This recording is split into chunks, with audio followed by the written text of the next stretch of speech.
Welcome to Center for Spiritual Living, Port Angeles. We are here again on another beautiful fall Thursday evening. You can just barely see the trees behind me, maybe. They're coming into spectacular color. And as we can see up here, this is what it looks like outside.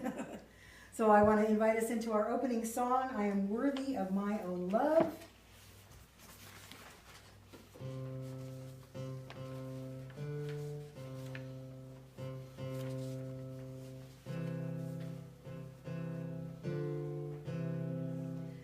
I am worthy of my own love. I am worthy of my own love. I am worthy of my own love. I am precious, a child of the One. I'm not too little or too much. I'm not too little or too much. I'm not too little or too much. I'm enough just as I am. I stand up and speak my truth. I stand up and speak my truth. I stand up and speak my truth. I am strong and I express myself. I am worthy of my own love. I am worthy of my own love.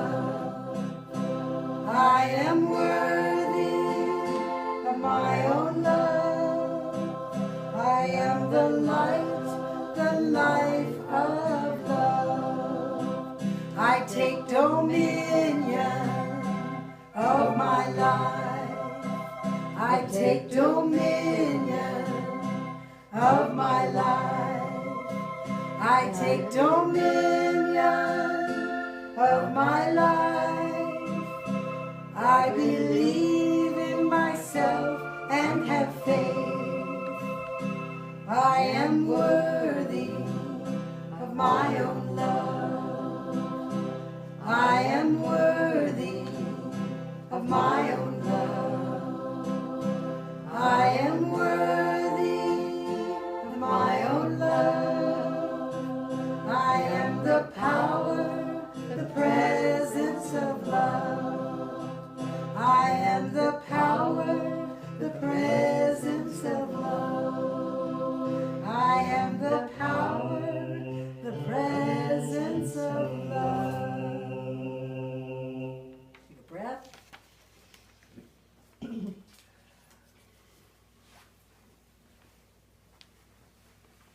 We each are the power and the presence of love. That is what moves through us each and every day. We have lots of opportunities to learn about and express that here at this center. This Friday, tomorrow, we have a no moon drum circle, an afternoon drum circle for those who don't like to drive at night, 3 p.m. to 5 p.m.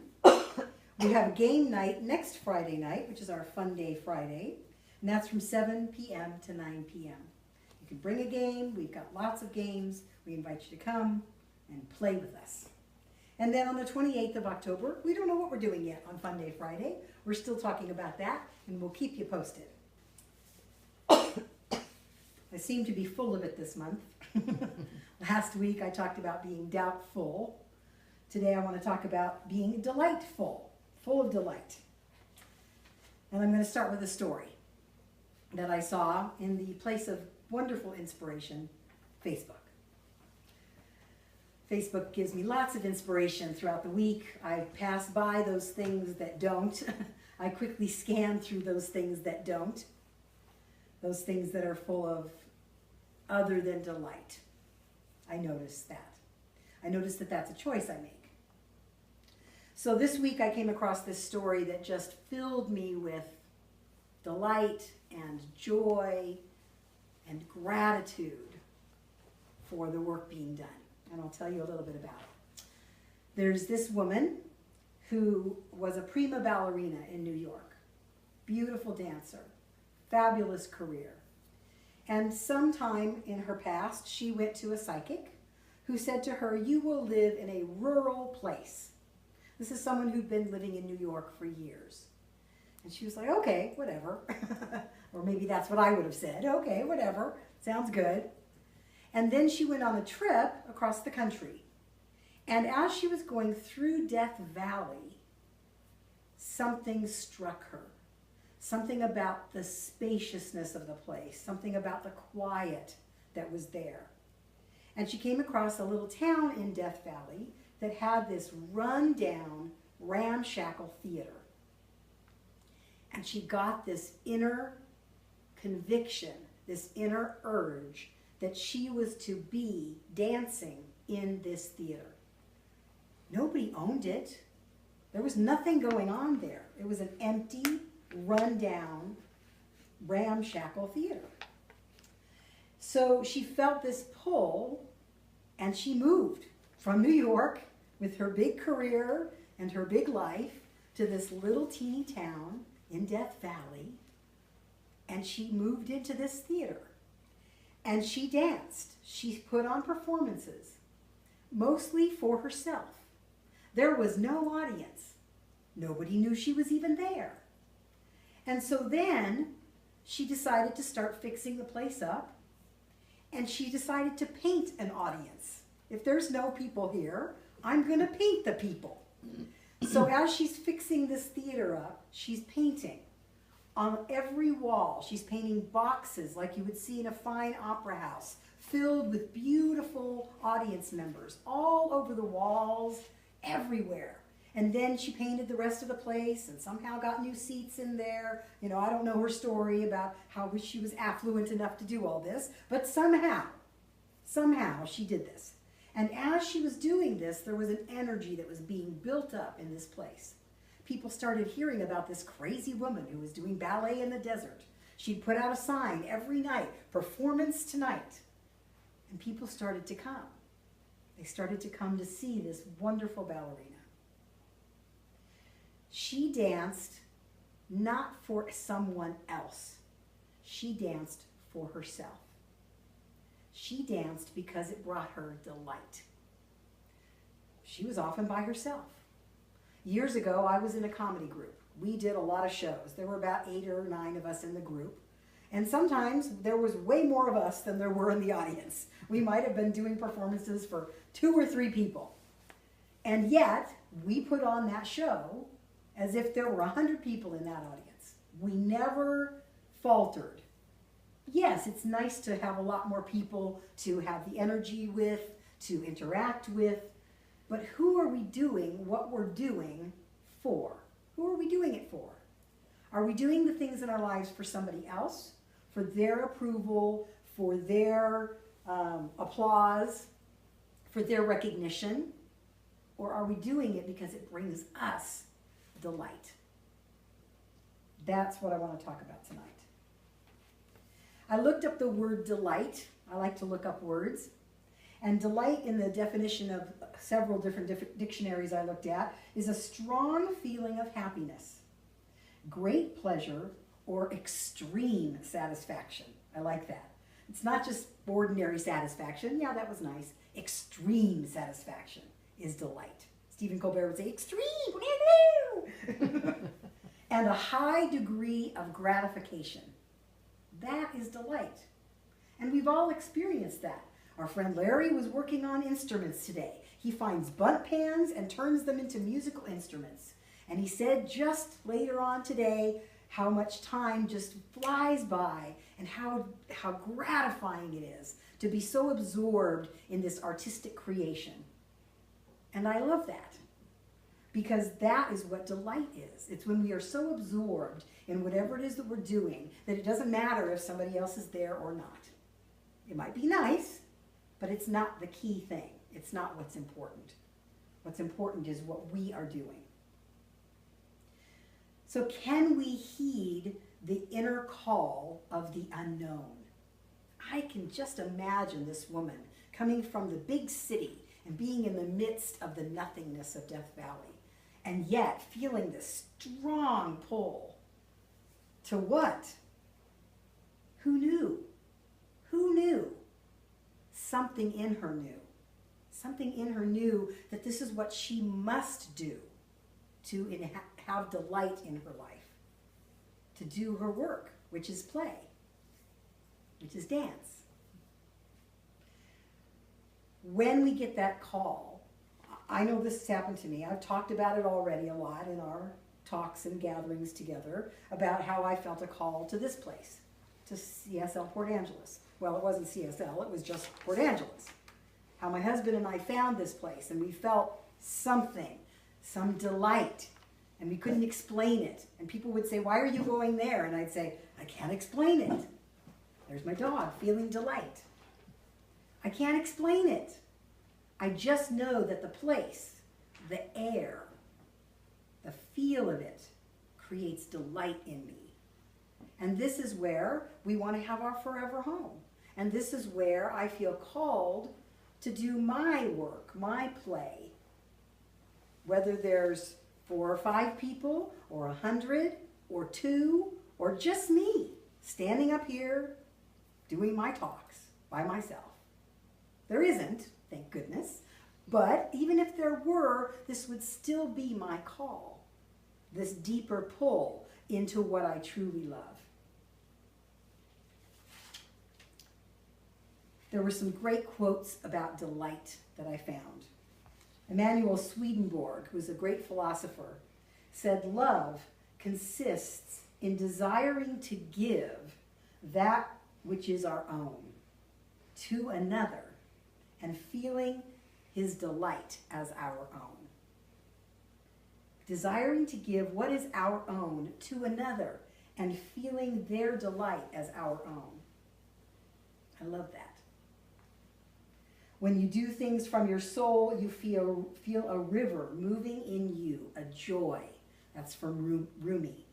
When you do things from your soul, not from somebody else's soul, what you think somebody else wants from you, but from your soul, you feel a river moving in you, a joy.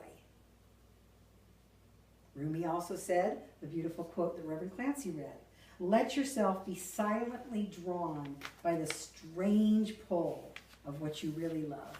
I've had that on a card that someone gave me. I still don't know who.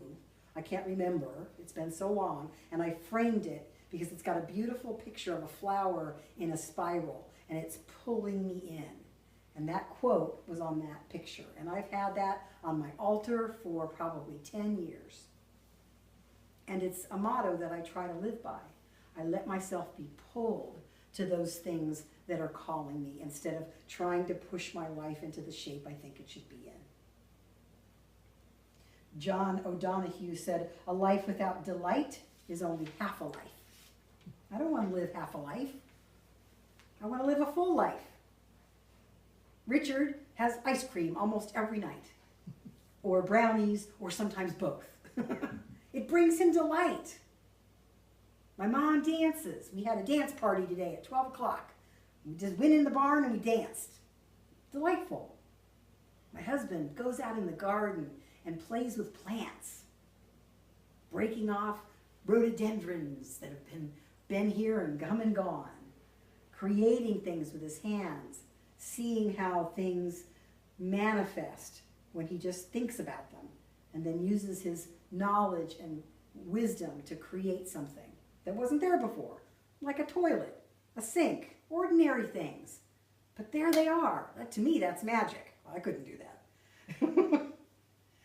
When we're feeling that pull, I don't know about you, but for me, there's this other little voice that comes in that says, I'm scared, or it's too hard.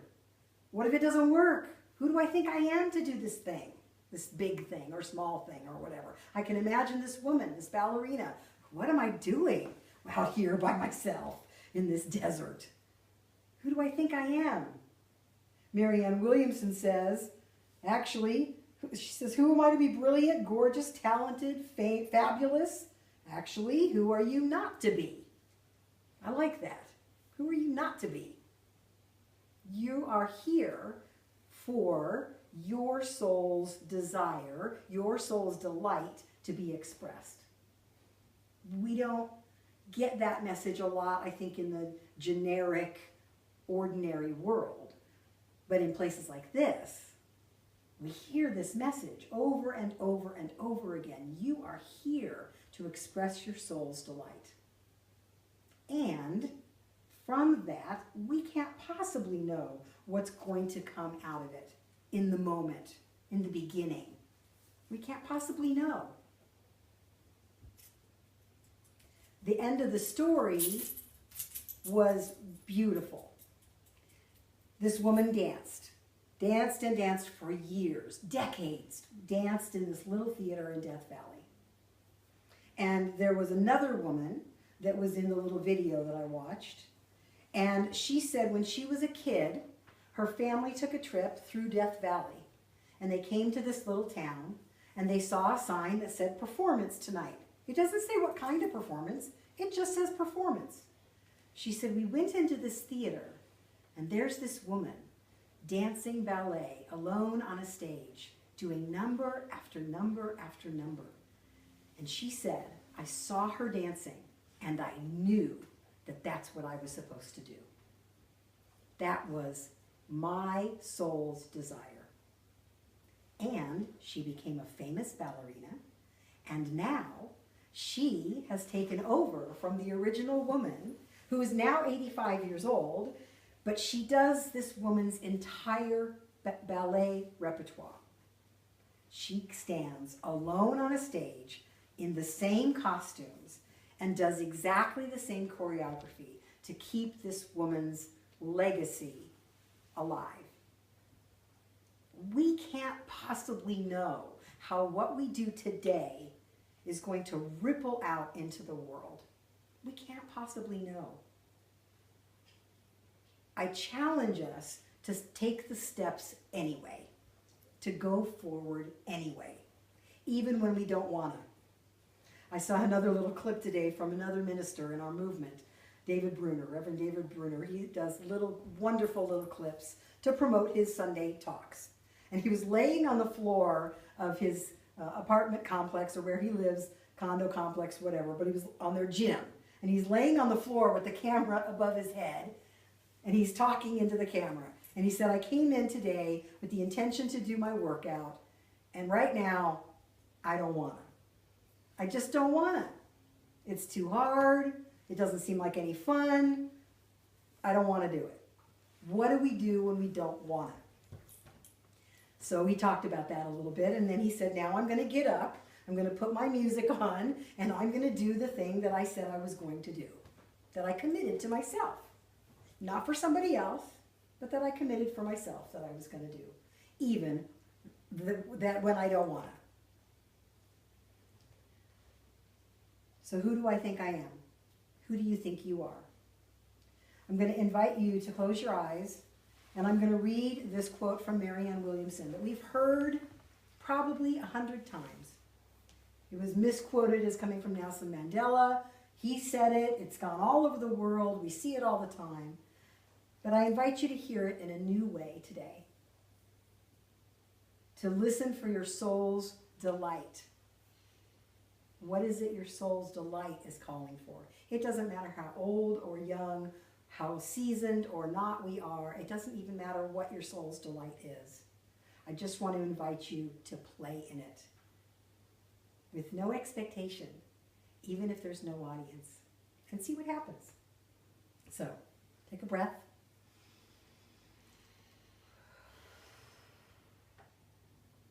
Our deepest fear is not that we are inadequate. Our deepest fear is that we are powerful beyond measure. It is our light, not our darkness, that most frightens us. We ask ourselves, who am I to be brilliant, gorgeous, talented, fabulous? Actually, who are you not to be? You are a child of God. Your playing small does not serve the world. There is nothing enlightened about shrinking so that other people won't feel insecure around you. We are all meant to shine, as children do. We were born to make manifest the glory of God that is within us. It is not just in some of us, it's in everyone. And as we let our own light shine, we unconsciously give other people permission to do the same. As we let our own light shine, we unconsciously give other people permission to do the same. As we are liberated from our own fear, our presence automatically liberates others. Take a deep breath. Who do you think you are? Who are you to be brilliant, gorgeous, talented, fabulous? Actually, who are you not to be? Take another breath. I invite you back into the room. Thank you. This is our time for giving and receiving. We give forth and we receive.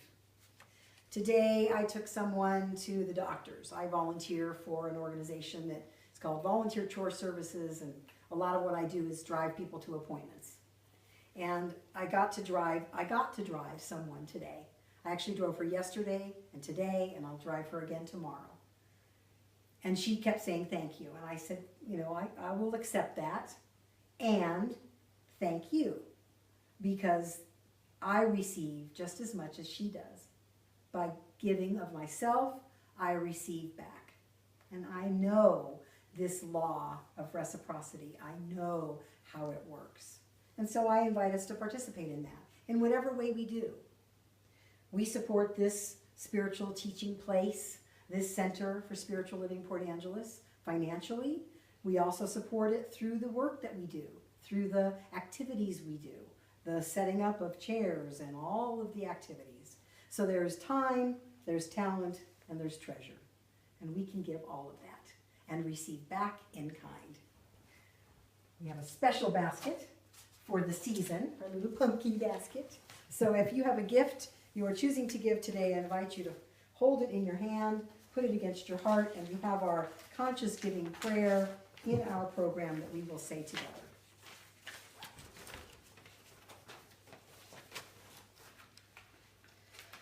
I am open to give. I am open to receive. I am grateful to be in the flow of life through and as me.